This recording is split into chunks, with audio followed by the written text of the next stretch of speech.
Hi అండి, welcome to Shanti home maker. ఈరోజు పాతకాలం నాటి వంట కొత్తగా చేసుకోవచ్చు. మేక బోటి అంటే చాలామందికి తెలియదు, కానీ ఇది చాలా రుచిగా ఉంటుంది. ఏ స్టైల్లో వండినా సూపర్గా ఉంటుంది.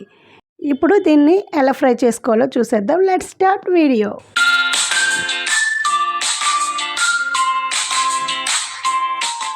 ముందుగా మేక బోటి అంటారు దీన్ని తీసుకొని, ఇది మాత్రం చాలా నీట్గా కడగాలి. దీన్ని శుభ్రం చేయడానికే చాలా టైం పట్టేస్తుంది. ఇప్పుడు మటన్ షాప్ వాళ్ళే క్లీన్ చేసి ఇచ్చేస్తున్నారు. అది మళ్ళీ మనం 4-5 సార్లు ఉప్పు పెరుగు వేసి తలతల మెరిసే వరకు నీట్గా కడిగేసుకోవాలి. ఇప్పుడు స్టవ్ ఆన్ చేసి కుక్కర్ పెట్టి అందులో శుభ్రంగా కడిగేసుకున్న ఈ బోటి వేసి 1 గ్లాస్ వాటర్ వేసుకొని, ఇందులోనే 2 స్పూన్లు కల్లుప్పు వేసుకొని, కొద్దిగా పసుపు వేసుకొని, కొంచెం అల్లం వెల్లుల్లి పేస్ట్ ఇందులో వేసుకొని ఒకసారి బాగా కలిపేసుకోవాలి. ఇలా కలుపుకొని కుక్కర్ మూత పెట్టుకొని విజిల్ పెట్టి 8-9 విజిల్స్ అయితే వేయించుకోవాలి. ఇది ఉడకడానికి చాలా టైం పడుతుంది, అందుకని ఖచ్చితంగా 8-9 విజిల్స్ వేయించుకోవాలి.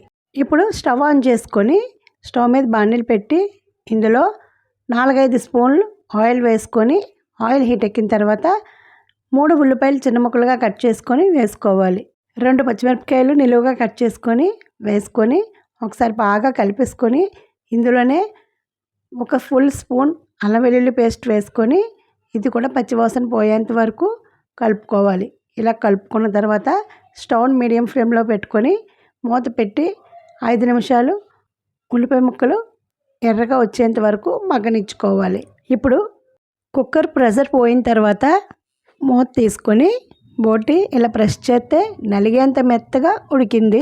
ఇలా ఉడికిన తర్వాత దీనిని స్టవ్ మీద ఉన్న ఈ ఉల్లిపాయ ముక్కలు వేగినాయా లేదో చూసుకొని, వేగిన తర్వాత ఇందులో కొంచెం కరివేపాకు వేసుకొని ఒకసారి బాగా కలిపేసుకోవాలి.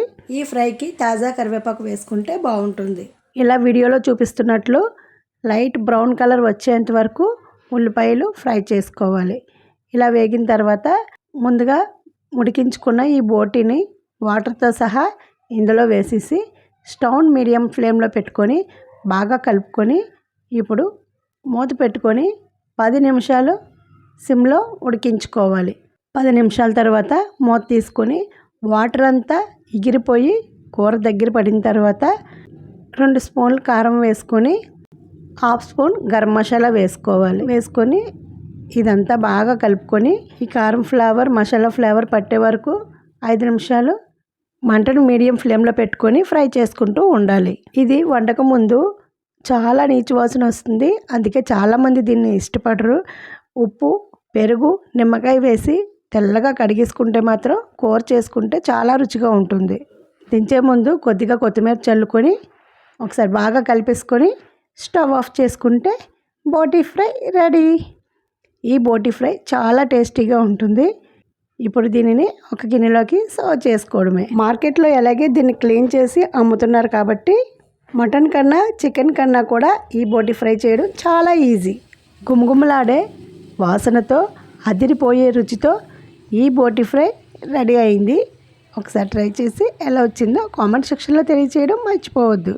వేడివేడి అన్నంలో వేడివేడి బోటి ఫ్రై వేసుకొని చక్కగా ఇలా కలుపుకొని తింటూ ఉంటే చికెన్ మటన్ ఇవేమీ అవసరం లేదు, అంత టేస్టీగా ఉంది ఈ బోటి ఫ్రై. కొంచెం కూరకే చాలా అన్నం కలుస్తుంది. మీకు నచ్చిందా మరి? చివరిగా చిన్న సలహా, నచ్చితే ఒక లైక్ ఇవ్వడం మర్చిపోవద్దు. దారి ఎలా ఉన్నా దాటగలము అన్న ధైర్యం మనకు ఉండాలి. పరిస్థితులు ఎలా ఉన్నా పడిపోవద్దు అన్న పట్టుదల మనదే అవ్వాలి. ఈరోజు నాది కాకపోయినా రేపు నాదే అని నమ్మకం ఎప్పుడూ మనల్ని మోసం చేయదు. ఎందుకంటే మన నమ్మకమే మన బలం. అంతే కదండి. ఈ వీడియోని ఎక్కడ స్కిప్ చేయకుండా చూసినందుకు చాలా చాలా చాలా thanks. Thank you for watching. Keep smiling. Bye bye.